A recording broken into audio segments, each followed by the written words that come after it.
नमस्कार, बहुत स्वागत है आप सभी का। जनतंत्र टीवी देख रहे हैं आप, साथ आपके मैं हूं मनीषा शर्मा और हमारे सभी दर्शकों को नवरात्र की ढेरों शुभकामनाएं। आज चूंकि चैत्र नवरात्र का दूसरा दिन है, आज माता ब्रह्मचारिणी की उपासना आराधना की जाती है। नवरात्रों के 9 दिन माँ दुर्गा के 9 स्वरूपों की पूजा आराधना की जाती है, पूजा जाता है। माँ ब्रह्मचारिणी की पूजा से भक्तों के सभी कष्ट और उनकी परेशानियां दूर होती हैं। इस बार लेकिन कैसे करें माँ दुर्गा के 9 स्वरूपों की पूजा और माँ ब्रह्मचारिणी को कैसे करें प्रसन्न, क्या करें माँ को खुश करने के लिए उपाय और माँ का आशीर्वाद प्राप्त करने के लिए क्या है पूजा की विधि विधान, कैसे पा सकते हैं आप अपने परिवार के लिए सुख शांति और समृद्धि का आशीर्वाद, जानेंगे हम इन्हीं तमाम सवालों के जवाब।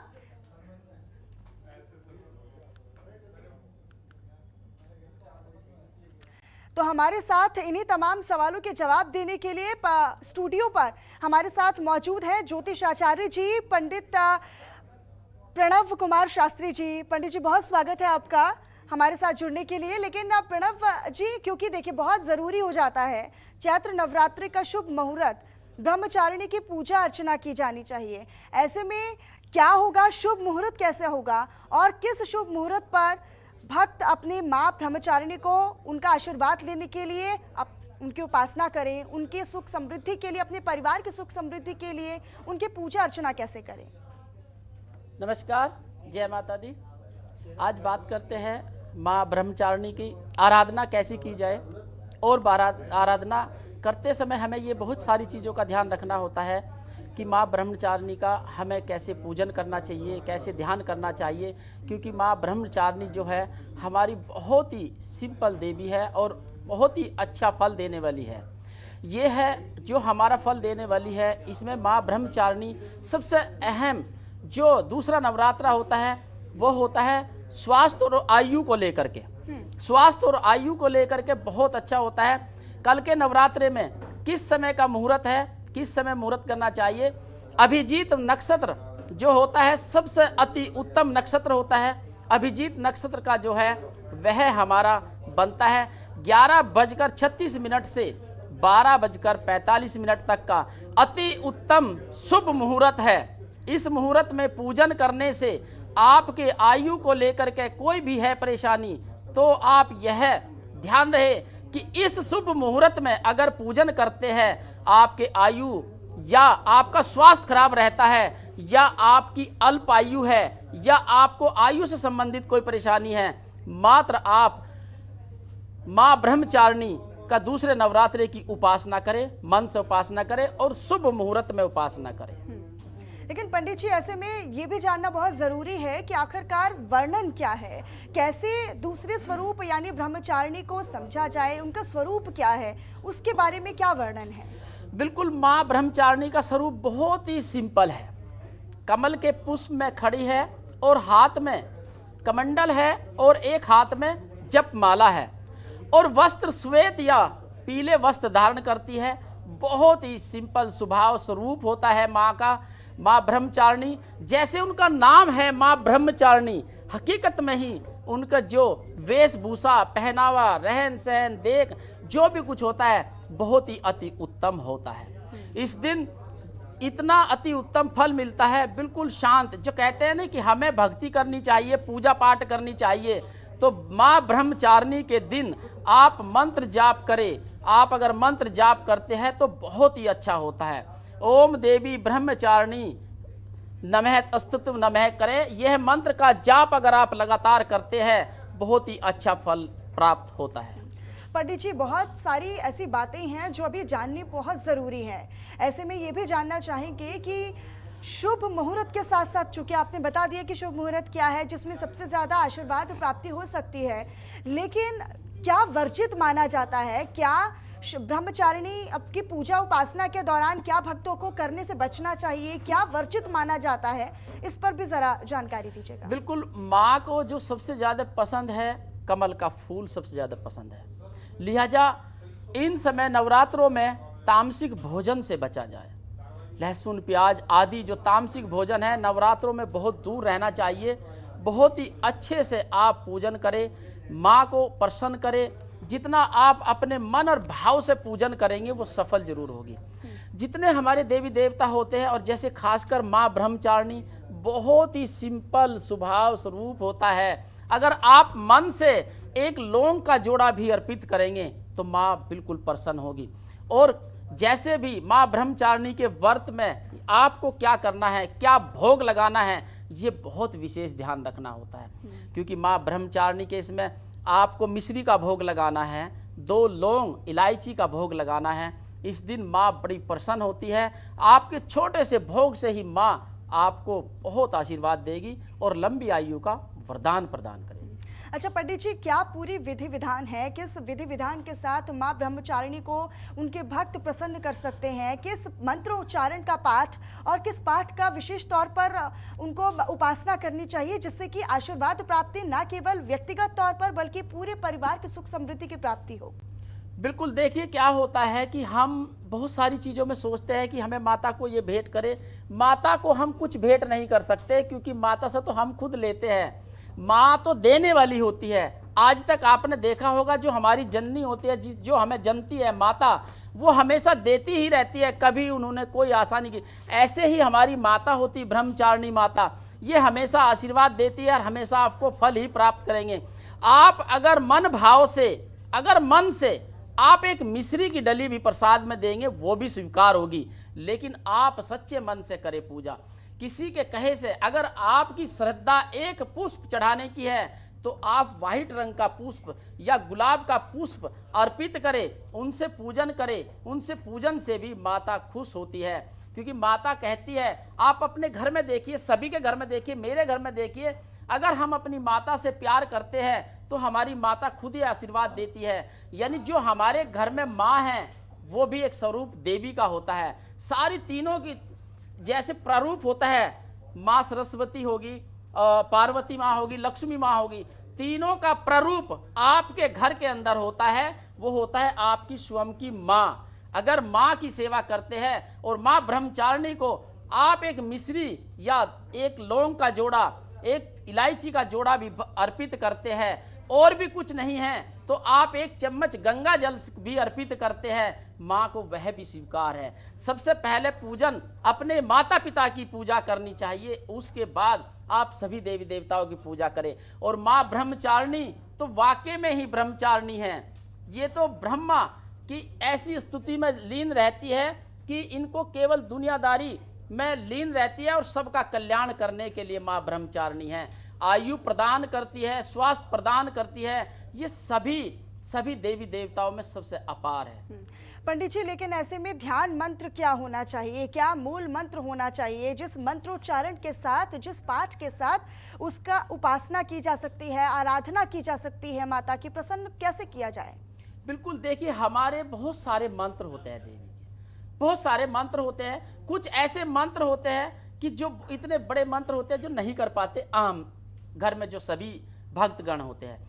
उनके लिए मैं आपको एक छोटा सा मूल मंत्र बता रहा हूं, जो 9 की 9 देवियों को प्रसन्न करता है। यह मंत्र अगर आप करते हैं तो आप सारे नवरात्रों में यह मंत्र भी आप अर्पित करके आप एक पुष्प भी चढ़ाएंगे तो लाभ जरूर होगा। ओम ऐं ह्रीं क्लीं चामुंडाय विच नमः। केवल इस मंत्र का जाप करें। ये 9 की 9 देवियों के लिए सर्वप्रथम मंत्र होता है। इन मंत्र को जाप करें और माँ को मन से, जैसे मैं हर बार बोलता हूँ कि मन से, जब तक आप मन से नहीं करेंगे कोई कार्य, तब तक आपको फल स्वरूप नहीं प्राप्त होगा। कहते किया गया कार्य मन से जरूर लाभ प्राप्त होता है। पंडित जी, लेकिन ऐसे में देखिए, चैत्र नवरात्र बहुत शुभ माने जाते हैं और ऐसे मान्यता है कि इनमें रंगों का बहुत ज़्यादा महत्व माना जाता है। ऐसे में अगर हम दूसरे स्वरूप यानी ब्रह्मचारिणी का जिक्र हम लगातार कर रहे हैं, और ऐसे में रंग को किस तरीके से इस्तेमाल किया जा सकता है माता को प्रसन्न करने के लिए, पूजा पाठ में, विधि विधान में किस तरीके से रंगों का इस्तेमाल होता है? ब्रह्मचारिणी माता की बात करें तो इनको खुश करने के लिए किस रंग का इस्तेमाल किया जा सकता है? बिल्कुल, माँ को श्वेत यानी सफ़ेद रंग बहुत पसंद है। सफ़ेद रंग के पुष्प चढ़ाइए, और माँ का जब आप श्रृंगार करते हैं तो सफ़ेद रंग का वस्त्र पहनाइए। आप सफ़ेद रंग के वस्त्र पहनाइए या हल्का पीला कलर, बिल्कुल हल्का, जिसे हम क्रीम कलर भी बोल सकते हैं। हल्का पीला कलर का कपड़ा पहनाइए, वस्त्र पहनाइए, और जो भी हम प्रसाद भोग लगाते हैं। तो जैसे दूसरे नवरात्रे में आप केले का भोग भी लगा सकते हैं, क्योंकि केले का जो स्वरूप होता है वो पीला होता है और इसलिए वह प्रसाद में भी बहुत लाभ प्रिय होता है। लेकिन ऐसे में क्योंकि कुछ लोग होते हैं जो विशेष तौर पर व्रत रखते हैं, उपासना करते हैं माता की, ऐसे में अगर ब्रह्मचारिणी माता की उपासना की बात करें, व्रत की बात करें, विशेषता महत्वता की बात करें, तो पंडित जी क्या जिनको कष्ट रोगी है, जो रोगी व्यक्ति है, वो अपने रोग दूर करने के लिए भी व्रत रखते हैं कि उपासना कीजिए, उसके बाद हो सकता है कि स्वास्थ्य का लाभ और स्वास्थ्य का आशीर्वाद माता हमें प्रदान करे। तो ऐसे में क्या वो विशेष उपाय हो सकते हैं, क्या वो विशेष तौर पर भोग लगाए जा सकते हैं जिनसे माँ सभी को स्वास्थ्य का आशीर्वाद प्राप्त करें? जी बिल्कुल। जैसे माँ ब्रह्मचारिणी का दूसरा नवरात्रा होता है, उसमें अगर आप 2 लौंग, 1 सुपारी, एक नारियल, छोटा लघु नारियल आता है वह, और आप एक 10 का नोट रख करके और श्वेत यानी सफ़ेद कपड़े में बांध करके अपने ऊपर से 7 बार घुमा करके बांध करके और माँ के चरणों में अर्पित करें। आपकी आयु के लिए, आप अगर बीमार रहते हैं, स्वास्थ्य के लिए अति उत्तम लाभदायक होगा। यह उपाय आपको करने से बहुत लाभ होगा। और अगर बहुत ज़्यादा तबीयत खराब है, आपका स्वास्थ्य खराब है और व्रत रखना चाहते हैं आप, तो उसमें भी व्रत भी रख सकते हैं और एक छोटा सा कॉमन सा उपाय भी कर सकते हैं। आप माँ ब्रह्मचारिणी के व्रत के समय पे आपको एक रोटी लेनी है, रोटी के ऊपर खीर लगा लेनी है और अपने ऊपर से 7 बार घुमा करके और उसके 4 टुकड़े करने हैं। 2 टुकड़े कौवों को खिलाने हैं, 2 टुकड़े कुत्तों को खिलाने हैं। आप यह उपाय करके देखिए, माँ का आशीर्वाद आपको जरूर प्राप्त होगा और आप स्वस्थ होंगे, निरोग होंगे और अच्छे होंगे। आप पंडित जी देखिए, हर एक क्योंकि 9 स्वरूपों की पूजा की जाती है, 9 दिन माताओं को पूजा जाता है। माँ दुर्गा के 9 स्वरूप अपने आप में विशेष और महत्वता रखते हैं। लेकिन ऐसे में अगर हम ब्रह्मचारिणी का जिक्र कर रहे हैं, ब्रह्मचारिणी के स्वरूप की पूजा की हम बात कर रहे हैं, ऐसे में क्या विशेषता है? माता ब्रह्मचारिणी को किस रूप में उन्हें ज़्यादा पूजा जाए और क्या उनकी विशेषता है? क्या उन्हें 9 स्वरूपों में सबसे अलग बनाती है? बिल्कुल, 9 स्वरूपों में माँ ब्रह्मचारिणी को सबसे अलग इसलिए बनाती है क्योंकि वो ब्रह्मचारी है। दूसरी बात कि वो कमल पे विराज है। तीसरी बात कि उनके हाथ में जो कमंडल है वो बहुत ही स्वरूप है और माला लेकर के जप रहता है हमेशा। यानी कि ब्रह्मचारिणी का मतलब होता है जप, तप, पूजा, पाठ करना। यानी उनका स्वरूप इतना निराला होता है, इतना निराला है कि जिसे देखने से आपका मन भी नहीं भरेगा, मन करेगा बार बार दर्शन करें हम। क्योंकि उनका स्वरूप जो होता है ऋषि मुनि जैसे, तपस्वी जैसे होता है, जैसे हमारे बड़े बड़े संत और ऋषि मुनि ऐसा स्वरूप ढाल करके, जैसे हमारे ब्रह्मा जी होते हैं, ब्रह्मा जी का स्वरूप बिल्कुल चूका तू स्वरूप लेकर के माँ ब्रह्मचारिणी का रूप है। बिल्कुल पंडित जी, और ऐसे में क्योंकि अगर हम बुजुर्गों की बात करते हैं या फिर छोटे बच्चों की बात करते हैं तो अमूमन व्रत या फिर उपासना उतनी नहीं हो पाती है। लेकिन जैसा कि आपने जिक्र किया कि अगर आस्था भाव के साथ, भक्ति भाव के साथ अगर हम एक फल या फिर एक फूल भी अर्पित करते हैं तो वो भी अपने आप में खासियत रखता है, महत्वता रखता है। लेकिन ऐसे में कुछ विशेष उपाय जिनके करने से, क्योंकि विद्यार्थियों को ब्रह्मचारिणी माता की पूजा विशेष तौर पर करनी चाहिए ऐसी मान्यता है, तो विद्यार्थियों को किस तरीके से शिक्षा प्राप्ति के लिए या फिर शिक्षा में और सुधार हो, उसके लिए क्या कुछ उपाय करने चाहिए? बिल्कुल, ब्रह्मचारिणी का मतलब होता है ज्ञान प्रदान करना। जैसे अभी बताया था कि ब्रह्म स्वरूप होना, ज्ञान प्रदान करना। तो ऐसे में जो बच्चे शिक्षा कर रहे हैं या हायर कंपटीशन की तैयारी कर रहे हैं, उनको माँ ब्रह्मचारिणी का व्रत जरूर रखना चाहिए। और अगर व्रत नहीं रख सकते, कई बार ऐसी सिचुएशन आती है कि व्रत नहीं रख पाते, तो आप अपने हिस्से का एक समय का भोजन किसी गरीब महिला को जरूर खिलाया। और जब भी आप पूजन करें, जब भी आप कोई भी एग्जाम देने जाए, तो माँ ब्रह्मचारिणी का स्वरूप अपने मन में स्थापित करके जाइए। जैसे भी आप वहाँ जाते हैं तो आपको हाथ जोड़कर माँ ब्रह्मचारिणी का स्वरूप देखना है आंखें बंद करके, और उसके बाद आप पेपर करिए, आपको सफलता ही सफलता प्राप्त होगी। लेकिन पंडित जी, ऐसे में बहुत सारी महिलाएं भी होती हैं जो व्रत उपासना करना चाहती हैं। महिलाओं के लिए क्या कुछ विशेष उपाय इस बार कहीं ना कहीं, क्योंकि ये बहुत ज़रूरी है कि अलग अलग तरीके से पूजा पाठ की जाती है, तो क्या महिलाओं की सुख समृद्धि के लिए, महिलाओं के स्वास्थ्य के लिए कोई विशेष तरह के उपाय? बिल्कुल, महिलाओं के लिए जो हमारी माताएं बहनें घर में महिलाएं हैं, सभी से अनुरोध है कि कल अगर आप, यानी कि जो हमारा दूसरा नवरात्रा होगा उसमें, दूसरे नवरात्रे में, ब्रह्मचारी नवरात्रे में क्या करना है आपको, वहां आपको पीला वस्त्र धारण करके पूजन करे, आपको अति उत्तम लाभ होगा। और ब्रह्मचारी का पालन करें आप। इस दिन ब्रह्मचारिणी का पालन करना बहुत जरूरी है। और जो हो सकता है पीले वस्त्र, श्वेत वस्त्र या पीला पुष्प या श्वेत पुष्प का जरूर अर्पित करे और मिश्री का भोग जरूर लगाए। और वही भोग आपको सबको घर में भी प्रसाद के रूप में खाना है। पंडित जी, नवरात्र के दूसरे दिन की बात करते हैं, ब्रह्मचारिणी के माता के स्वरूप की बात करते हैं, तो ब्रह्मचारिणी के जब पूजा उपासना कर रही हैं, जब आराधना कर रही हैं, तो किन चीज़ों की सावधानियां बरतनी बहुत ज़रूरी है? देखिए, सबसे पहले तो हमें ये देखना चाहिए, जब अगर हमारा स्वास्थ्य बिल्कुल ठीक है तो हमें शुभ मुहूर्त में पूजन करना अति उत्तम होगा। बिल्कुल भी, कतई भी, जो भी आप पूजन करें, चाहे 1 मिनट के लिए पूजन करें, चाहे 10 मिनट के लिए पूजन करें या 1 घंटे के लिए पूजन करें, लेकिन आप मन से पूजा करें। और जब भी मन से पूजा करें, ब्रह्म मुहूर्त में पूजा करने का अति उत्तम लाभ होता है। जैसे आपने देखा होगा, अगर किसी बच्चे को भूख लगी होती है, उसको उस समय अगर खाना खिला दिया जाए तो वो अति प्रसन्न हो जाता है, या माता को खिला दिया जाए। ऐसे ही एक शुभ मुहूर्त हमारे साथ आता है। हमारे समय जो भी नक्षत्र होते हैं, उन नक्षत्र में अभिजीत नक्षत्र सबसे अति उत्तम नक्षत्र होता है। इस नक्षत्र में पूजा पाठ अति उत्तम कार्य करने शुभ लाभदायक प्राप्त होते हैं।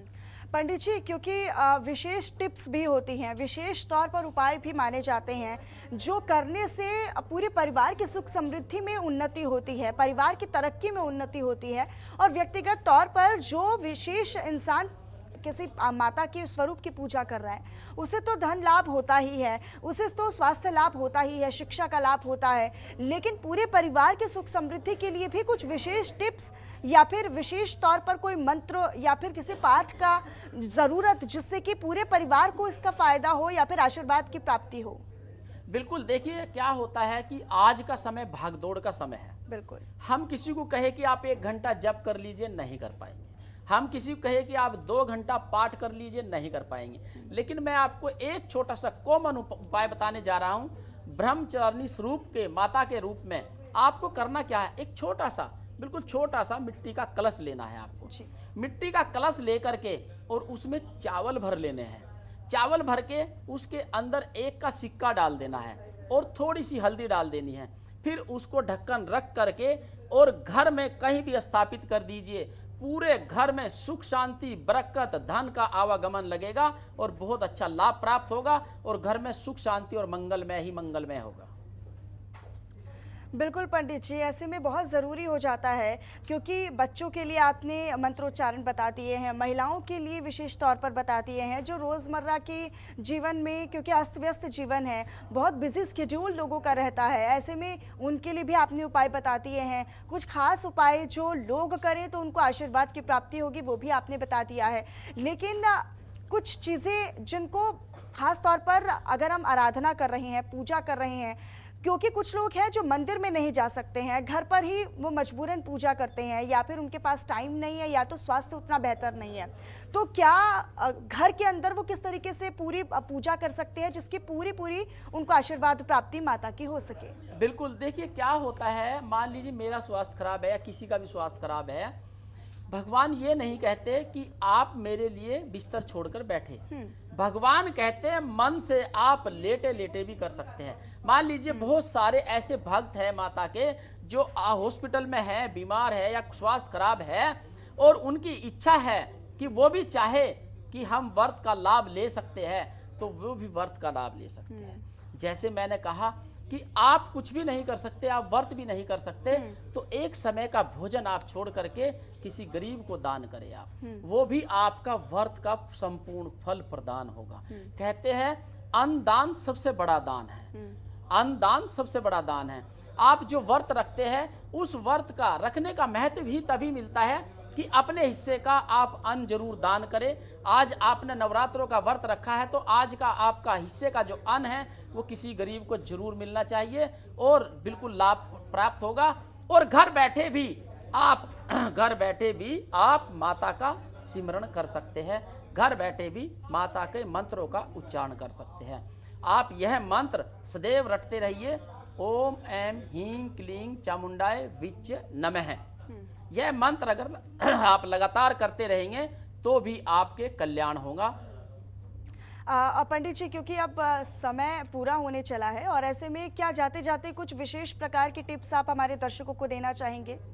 बिल्कुल, देखिए, माँ ब्रह्मचारिणी के व्रत में आपको विशेष सबसे ज़्यादा अहम ध्यान रखना है कि जो भी पुरुष या स्त्री है आपको पीले रंग का तिलक लगाना है।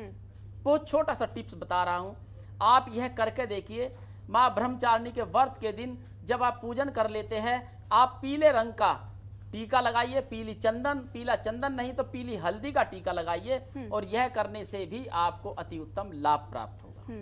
महिलाओं के लिए कोई विशेष प्रकार के टिप्स या फिर छोटे बच्चों के लिए विशेष प्रकार के टिप्स, क्योंकि व्रत अमूमन नहीं रख पाते हैं छोटे बच्चे या फिर कोई गलती हो जाती है, तो उस लिहाज से कोई जाते जाते कोई टिप्स? बिल्कुल, जब बच्चे होते हैं, छोटे बच्चे, क्योंकि बहुत सारे बच्चे होते हैं जो छोटे नहीं भी रख पाते, कुछ बच्चे रख भी लेते हैं।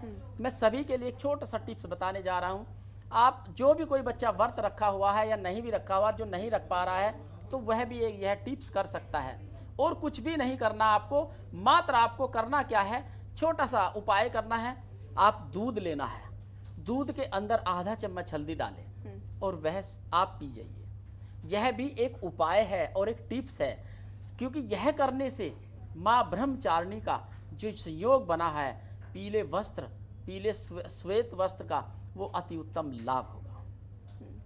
बिल्कुल, बहुत शुक्रिया पंडित जी आपका। तो ये हमारे साथ स्टूडियो से मौजूद थे। दरअसल क्योंकि बिल्कुल बहुत ज़्यादा महत्वपूर्ण हो जाता है माँ ब्रह्मचारिणी को किस तरीके से प्रसन्न किया जाए, तो ये हमारे साथ ज्योतिष आचार्य डॉक्टर प्रणव कुमार शास्त्री जी मौजूद थे स्टूडियो से, जो बता रहे थे कि किस तरीके से माँ ब्रह्मचारिणी की उपासना की जानी चाहिए, किस तरीके से उन्हें खुश किया जा सकता है, किस तरीके से उन्हें प्रसन्न करने के लिए विशेष तरह के उपाय किए जा सकते हैं। और फिलहाल मेरे साथ इतना ही। बाकी देश और दुनिया की तमाम खबरों के लिए आप देखते रहिए जनतंत्र टीवी।